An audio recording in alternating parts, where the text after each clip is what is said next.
It fell from the sky at 3,500 miles per hour. There was no siren, no warning, only silence, and then nothing. The morning of September 8th, 1944, began like any other in Chiswick, a quiet suburb of West London. Housewives queued for milk. The bus hissed by the corner shop. The air smelled of coal and damp leaves. 5 years into the war, Londoners had learned to live with fear the way one lives with bad weather. Resigned, half listening. When the sirens wailed, you went underground. When they didn't, you breathed again. But that morning, there were no sirens.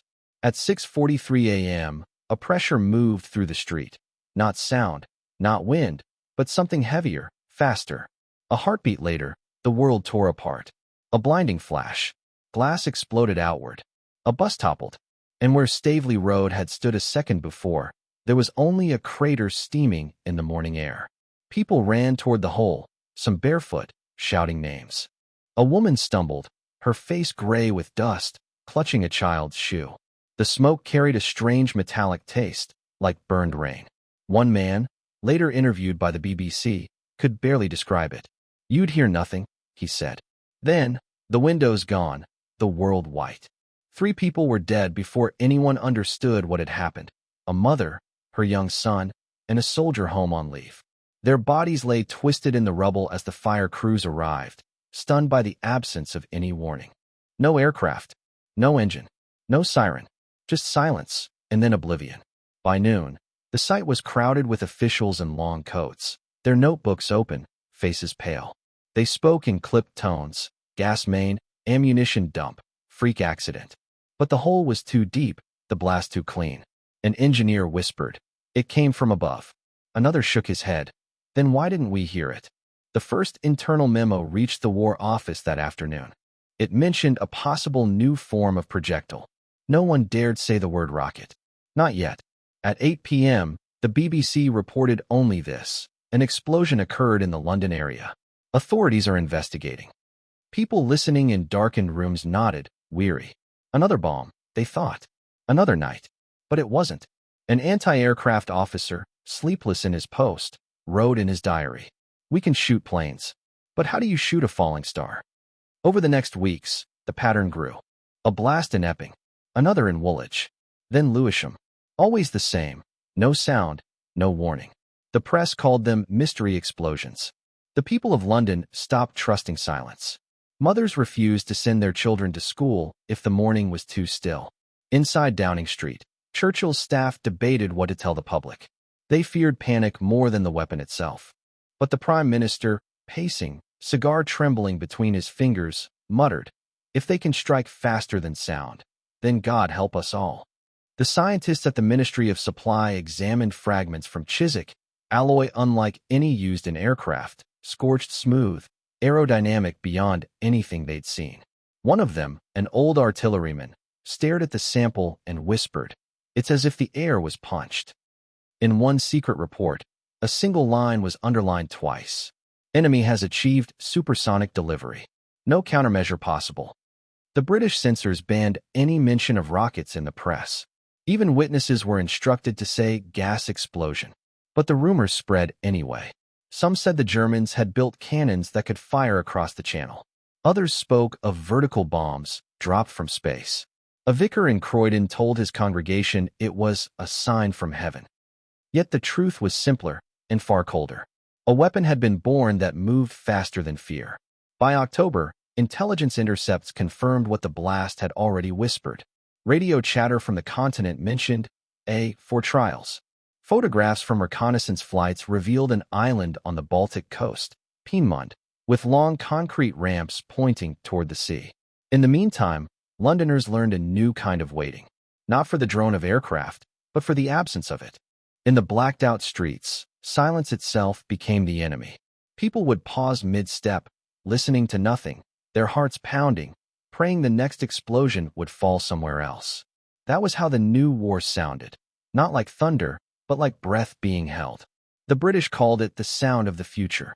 But the future was German. Where are you watching from? Let me know in the comments below, and don't forget to subscribe to this channel. The name was Piedmont, a place so secret it wasn't printed on any German map. A narrow island off the Baltic coast, Shrouded in mist and pine forest, its air smelled of salt, diesel, and something chemical. From above, it looked peaceful. Long runways, small fishing villages, a curve of pale sand. But beyond the dunes, under hangars of reinforced concrete, the future of war was taking shape, tall, gleaming, and pointed toward the stars. They called it the Heeresversuchsanstalt, the Army Research Center. In 1937, it began as a small experimental range for artillery shells. By 1943, it had become a fortress of innovation and fear.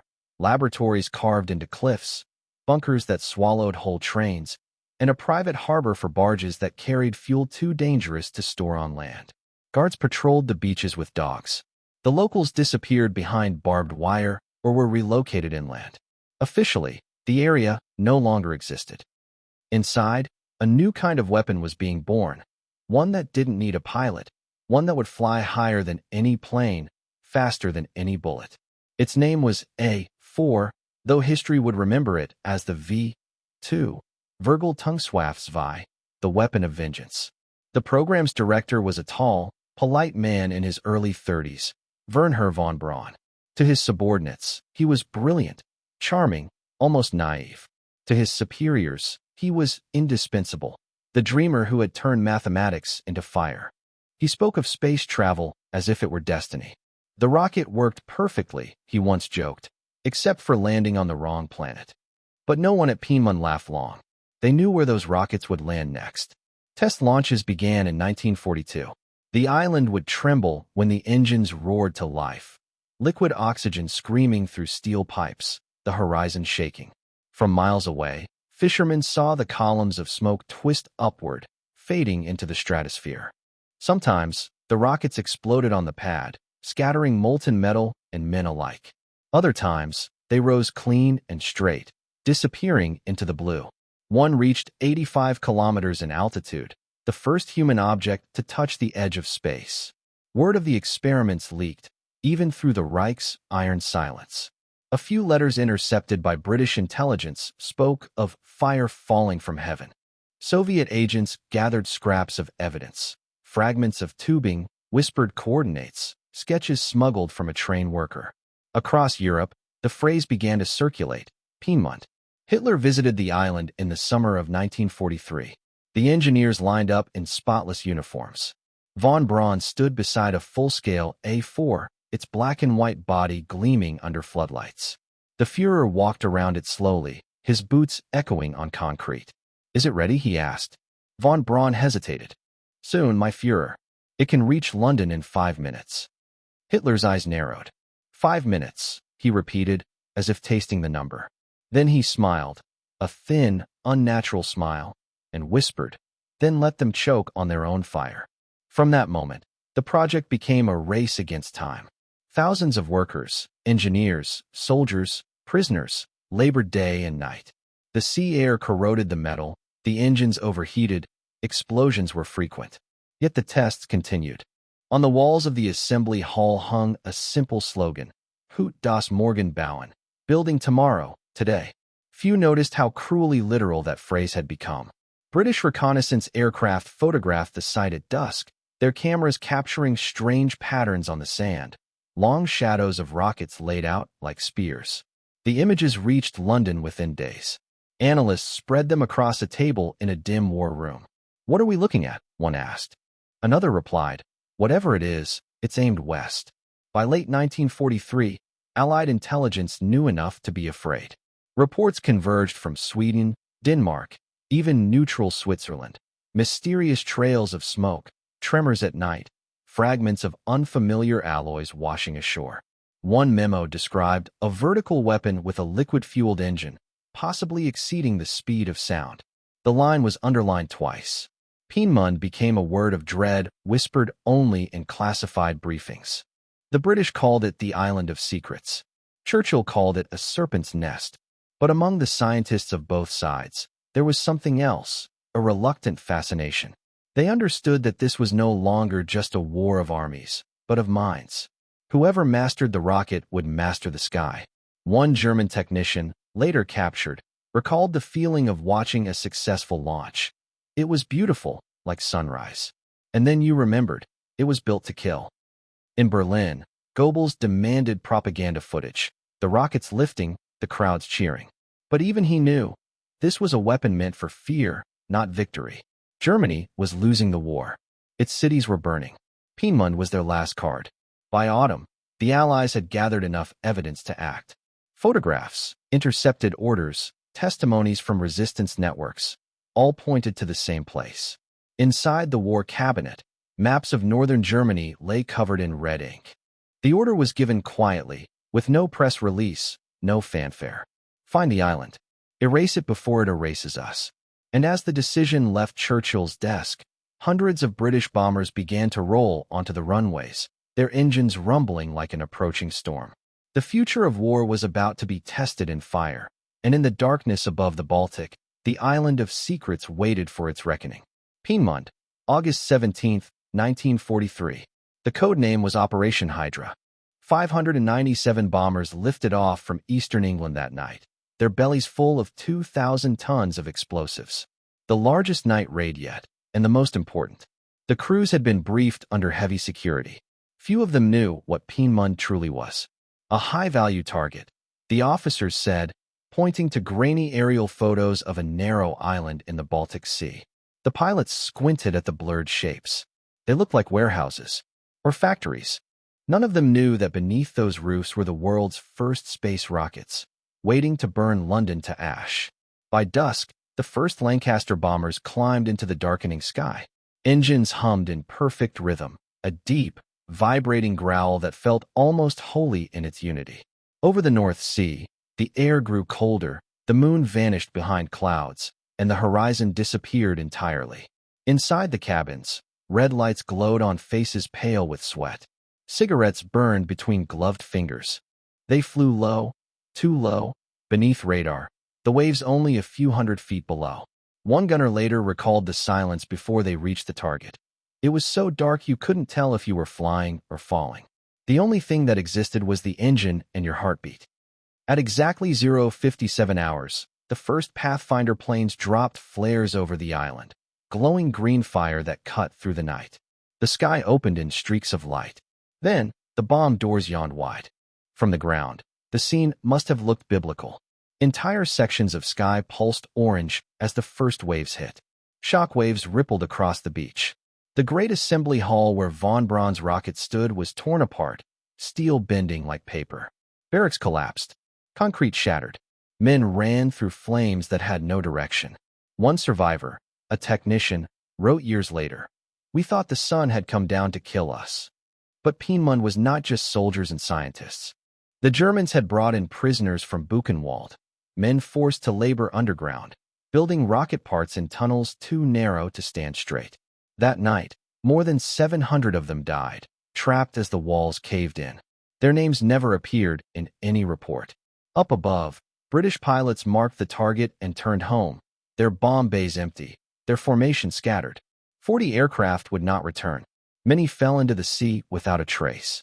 Others limped back, wings full of holes, landing in silence as dawn broke over England.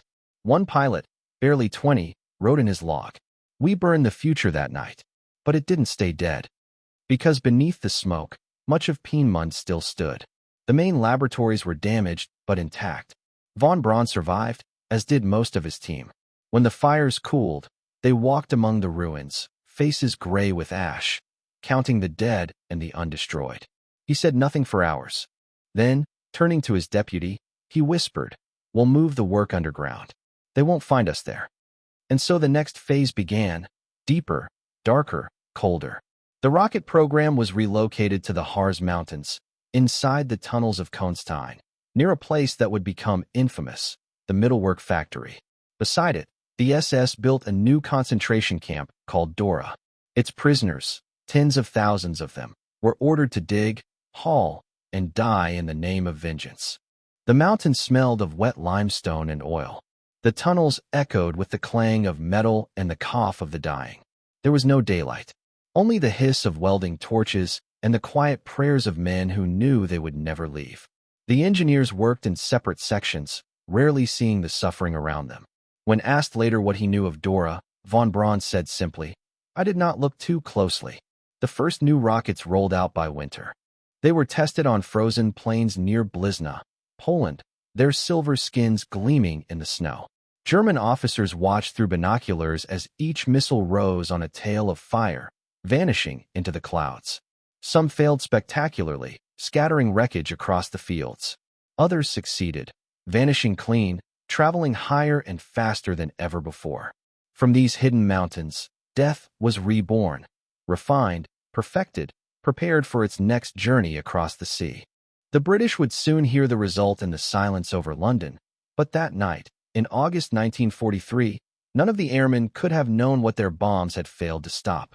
When the mission report reached Churchill's desk, it read, "Objective heavily damaged. Rocket threat reduced." In truth, it had only gone deeper underground. A few days later, a coded message left the German High Command. Project continues. Relocation successful. Production to resume immediately. The island was silent. But deep in the mountains, the rockets were still being built. And soon, they would fly. September 8, 1944. The first V-2 rocket hits London. It travels faster than sound. So by the time you hear it, you're already dead. That morning was clear and cold, the kind of London day when the air feels brittle in your chest. At 6:43 a.m., a streak of fire came out of an empty sky and buried itself in the middle of Staveley Road. There was no engine, no siren, no warning. Only an instant of pressure, and then the street was gone. Houses folded inward like paper. The air itself seemed to scream. By noon, emergency crews stood over the crater, speechless. Nothing had prepared them for a weapon that arrived without a sound. The British press called it a gas explosion. The government insisted it was an accident. But the men in Churchill's war rooms already knew what it was, the first strike of a new kind of warfare. Over the next 6 months, more than 1,000 of those rockets would fall. London, Antwerp, Paris, The Hague, each hit without warning, each leaving only dust, blood, and silence. They came from somewhere in northern Europe, from mobile launchers hidden in forests or fields. You couldn't predict them. You couldn't see them coming. One moment you were alive, the next you were gone. Each V-2 weighed 14 tons, its warhead nearly a ton of high explosive. It rose 90 kilometers above the Earth, arcing through the stratosphere before falling back at 3,500 miles an hour. It was not just a bomb. It was the first ballistic missile, and no one on Earth knew how to stop it. The British tried. The RAF sent reconnaissance planes to hunt the launch sites. Anti-aircraft crews recalibrated their guns, hoping somehow to hit what they couldn't even hear. Engineers proposed radar screens that could detect an object moving faster than sound, but the calculations were hopeless. The missiles were already falling by the time their echoes reached the sensors. A letter from an RAF officer, written that winter, captured the futility. "We can fight aircraft. We can fight men. But this is like trying to fight gravity." In Chiswick, a young woman wrote in her diary, "I heard nothing. Then the street was gone." She survived because she had stopped to tie her shoe. Her husband didn't. His body was found a block away, thrown through 2 walls. The V-2 campaign turned the war into something abstract. Numbers, coordinates, trajectories. Civilians became targets not because of who they were, but where they happened to stand. The explosions came without pattern. They hit schools, hospitals, bakeries. One rocket destroyed a department store in Woolworths, killing 160 people. Another landed in Stepney, vaporizing an entire bus queue. Churchill received daily briefings marked in red. The reports described impact points, blast radius, estimated casualties. In the margins of one memo, he scribbled a single line. "We are at war with the future itself." The fear was not just physical, it was existential. The people of London had survived the Blitz by learning to read the sky, to listen for engines, to measure time between siren and impact. Now even that comfort was gone. You couldn't hear this enemy coming. You could only wait for silence to break. Children were told to play indoors. Office workers hesitated at every window. Priests said mass in half-empty churches. For the first time in 5 years, the city didn't look up in fear. It looked down, listening.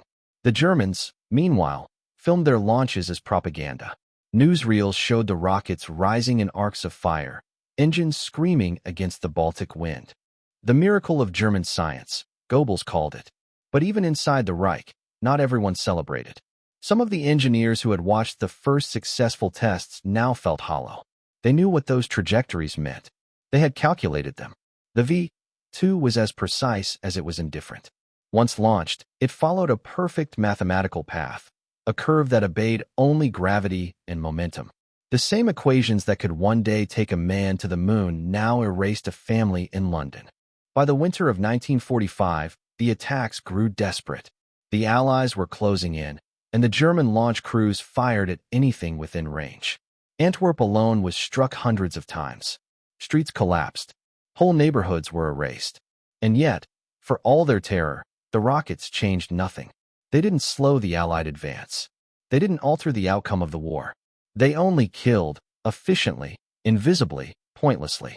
When the British public finally learned the truth, it came in fragments, whispered rumors, a few brave journalists, the slow unraveling of censorship. People were stunned. They had thought they were fighting a war of soldiers and machines. Instead, they had become test subjects in the dawn of something far worse. By the end of the campaign, over 2,700 rockets had been launched. Nearly 9,000 civilians were dead. No one ever heard the one that killed them. The streets were rebuilt, the craters filled, but the silence remained. Even years later, Londoners would pause at sudden stillness, a train halting, a radio cutting out, and feel the ghost of that waiting. The world's first ballistic missile had arrived, and no one on Earth could stop it. If you can't shoot it down, you hunt where it's born. By late 1944, that became the Allied strategy. The V-2 rockets were unstoppable in the air, invisible, untouchable, faster than sound. So the only hope was to find the places they came from and burn them to the ground. Across Europe, reconnaissance planes flew at dawn, cameras clicking through cloud and smoke. Analysts in London pored over the film reels for hours, tracing strange patterns across the landscape. Roads that ended in open fields, circles of scorched earth, long shadows shaped like arrows pointing toward the sky. Every week brought new coordinates. Every week, more people died. The rockets were being launched from hidden clearings in the forests of northern France, the Netherlands, and the Ardennes. Crews moved constantly, using mobile platforms, trucks that carried both the missile and the fuel. They could drive to a meadow, raise the rocket, fire, and vanish within half an hour. By the time Allied bombers reached the location, there was nothing left but tire tracks and burned grass. Still, intelligence officers kept looking. Somewhere, the real heart of the program had to exist, a permanent site where the rockets were built, stored, and tested. That hunt became one of the most secret operations of the war. Deep in the mountains of central Germany, near a small town called Nordhausen, they finally found it. The complex was called Middle Works. On the surface, it looked like any other factory, just a cluster of warehouses and rail lines. But beneath the earth, inside the cold rock of the Konstein Mountain, stretched miles of tunnels, vast chambers carved by slave labor, hidden from the sky. 60,000 prisoners from across occupied Europe were forced to work there. They came from Buchenwald, from Poland, from France, and the Netherlands. Men dragged in chains, starving, half dead before they arrived. The SS called their new Camp Dora. The prisoners called it hell. Inside the tunnels, the air was thick with dust and diesel fumes. There was no daylight, no rest, no escape. They slept on wooden shelves, surrounded by dripping walls and the smell of death. Every morning, they were beaten awake and marched to the assembly lines to build the very rockets that were killing their families far away. One survivor later said, "We built the weapons that murdered our own people." The rockets were assembled in pieces, guidance systems, oxygen tanks, steel casings, all lowered by cranes, welded, and wired under the dim yellow light of generators. The workers who faltered were hanged in front of the others as a warning. Their bodies were left suspended from the tunnel beams for days. Engineers from Peenemünde oversaw the process, their uniforms spotless amid the filth. To them, the prisoners were statistics, another variable in production efficiency. When one of them died, a replacement was brought in from the camp above, a number scratched off and rewritten. A British officer who inspected the site after the war wrote, "We found hell under a mountain." He wasn't exaggerating. Over 20,000 prisoners died in Dora Mittelbau, from exhaustion, starvation, beatings, or simply the air they breathed. The death rate was higher than at Buchenwald itself. Meanwhile, the Allied intelligence network worked frantically to map the operation. Resistance agents risked everything to smuggle out sketches, blueprints, even scraps of correspondence. One coded message intercepted in late 1944 read, "Large underground works. Production exceeding 600 per month. Heavy use of forced labor." It was enough. The Allies knew where the rockets were born, but not soon enough to stop them. Bombing the mountain was useless. The tunnels ran too deep. The only way to end the V2 campaign was to reach them by land. As the winter of 1945 closed in, American and British forces pushed east, racing towards central Germany, their orders clear: capture the site before it could be destroyed. At the same time, Soviet troops were advancing from the other side. Both sides wanted the same thing: the rockets, the machines, and the men who understood them. Because by then, everyone knew that this was more than a weapon. It was a key. Whoever held it would hold the future. In London, a scientist from the Ministry of Supply summed it up in a single sentence: "We're not just fighting Germany anymore. We're fighting what comes after Germany." When Allied soldiers finally reached Nordhausen in the spring of 1945, they found what was left of the camp. The bodies were stacked like firewood outside the tunnels. The smell was everywhere: fuel, rot, and cold. One American private wrote home, "We thought we'd seen war. We hadn't." Inside the tunnels, they found row after row of missiles, perfectly assembled, gleaming under dust. Dozens were ready to launch, their engines wired, their guidance systems aligned.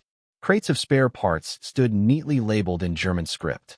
The war was ending, but the work was not.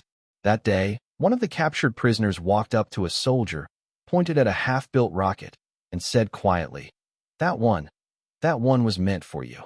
He wasn't wrong. The Allies swore to stop the rockets, but they were already too late. In 1945, the war ended. But for the men who built Hitler's rockets, it was just the beginning. Germany lay in ruins. Cities were smoking skeletons, the Reich disintegrated, and the roads crawled with refugees heading nowhere. Yet amid the ashes, Allied intelligence teams were moving with quiet urgency, not to find surviving Nazis, but to find scientists. The men who knew how to make a rocket reach the edge of space. They called it Operation Paperclip. The American trucks rolled into the Harz Mountains, where the tunnels of Mittelwerk still reeked of fuel and death. Engineers and soldiers from the U.S. First Army searched every shaft, every warehouse. In one underground chamber, they found them: rows of sleek metal bodies, each 46 feet long, labeled A4.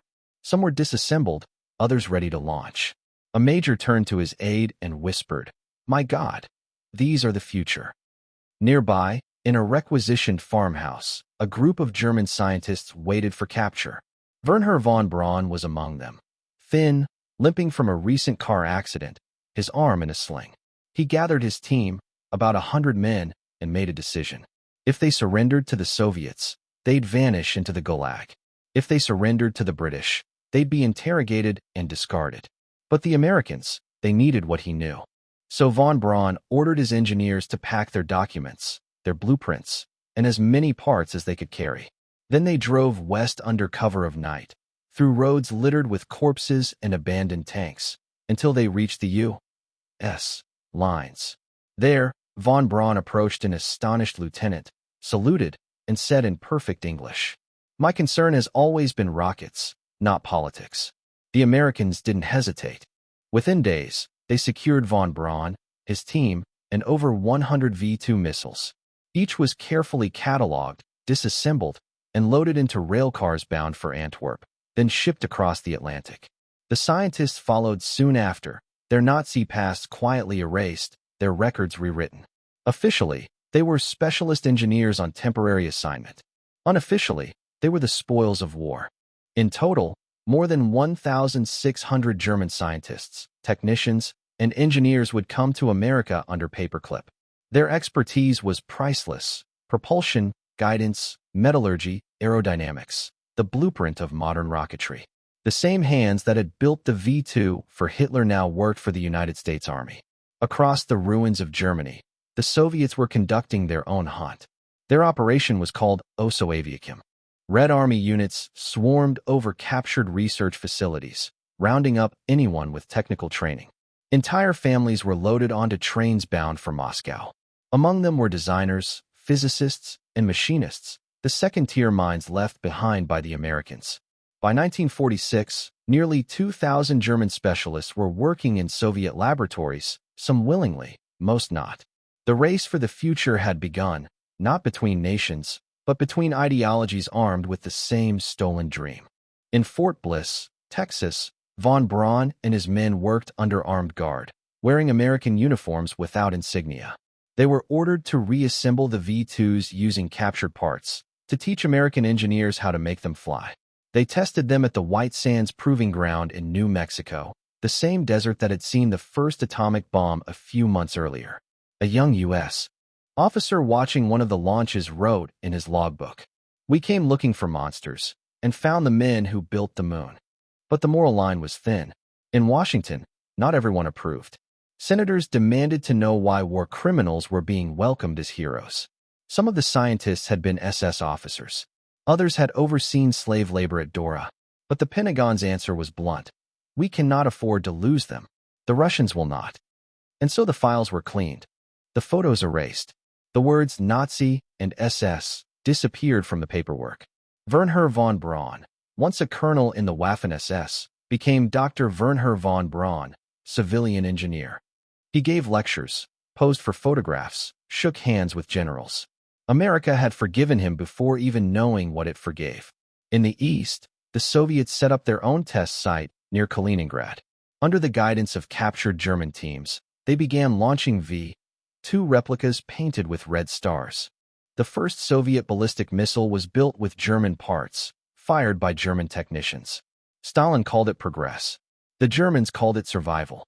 By the end of 1946, both sides had rockets flying again. The same design, the same physics, born in the same dark tunnels beneath the mountain. Only the flags had changed. One American intelligence report from that year put it plainly. Victory has divided the world not by borders, but by trajectory. The engineers from Piedmont had given humanity a new kind of power, and the Allies, in their triumph, had taken it for themselves. In the aftermath of horror, the line between justice and ambition blurred until it vanished. A young sergeant who guarded the scientists at Fort Bliss once asked one of them, "How do you live with what you built?" The man didn't look up from his notes. "I don't," he said. "I calculate." They thought they captured the enemy's weapon. In truth, they inherited his dream. 10 years later, a rocket built by the same men who had made the V-2 carried the first American satellite into orbit. The year was 1957. The world had changed its uniforms, but not its ambitions. The Cold War had replaced the front lines with launch pads, and the sky was no longer a shield. It was a raceway. When the Soviets sent Sputnik spinning overhead, its faint radio beeps circled the globe like a heartbeat from another world. America, humiliated and afraid, turned to the same man who had once built weapons for Hitler. Wernher von Braun was now an American citizen. He wore tailored suits instead of SS black, smoked cigars instead of field cigarettes, and smiled for cameras with the easy charm of a professor. To the public, he was the face of NASA's new dream, to reach the stars. In Huntsville, Alabama, his team, the same engineers who had once walked through the tunnels of Dora, now worked under the stars of a different flag. The laboratories smelled of oil, coffee, and optimism. Nobody talked about the past. In 1958, von Braun became director of the Marshall Space Flight Center. His new rocket, the Saturn series, would one day push men beyond the pull of Earth itself. The blueprints still bore traces of the V-2, the same contours, the same staging principles, the same equations. What had once been designed to destroy cities now pointed toward the moon. On television, von Braun spoke of destiny. "Man's future," he said, "is written in the stars." The audience applauded. No one mentioned the thousands who had died beneath a mountain to give him those stars. But the ghosts did not vanish. In the 1960s, as the space race reached its fever pitch, footage from the liberated Dora camp began surfacing in documentaries and newsreels. Grainy black and white film showed corpses stacked like lumber, tunnels choked with debris, survivors staring into the camera with eyes that had seen too much. The world was finally ready to look and to ask questions. At a press conference in 1965, a reporter asked von Braun, "Do you ever think about the men who built your first rockets?" He paused for a long moment before answering. "Every day," he said. It wasn't entirely a lie.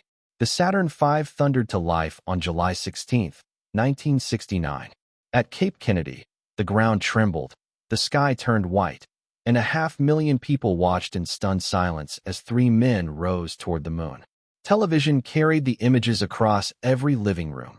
The plume, the countdown, the cheers. It was the culmination of a dream.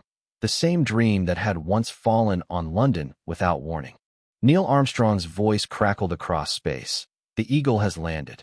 The world erupted in celebration. Von Braun stood in the control room, surrounded by applause, his face lit by the screens. A few feet away, someone uncorked champagne. He smiled, polite as ever, and raised a glass. No one noticed the look in his eyes, something between triumph and confession. In the years that followed, the truth trickled out, piece by piece. Declassified reports from the war years revealed that over 20,000 people had died in Dor-Mittelbau, building the weapons of the future. The exact number could never be known. Too many had vanished into unmarked graves. Their labor had not only built rockets, but also bridged the abyss between war and the so-called space age. For the world, the story of the V2 ended with the moon landing. A convenient symmetry, a neat circle of redemption.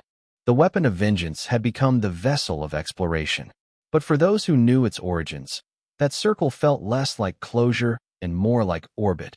Endless, repeating, inescapable. In 1972, von Braun retired from NASA.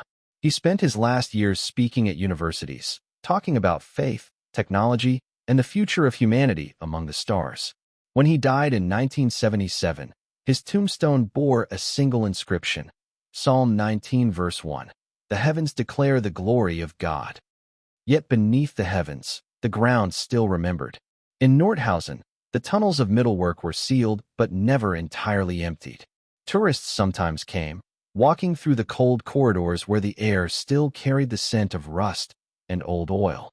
They spoke in whispers, as if afraid to wake the past.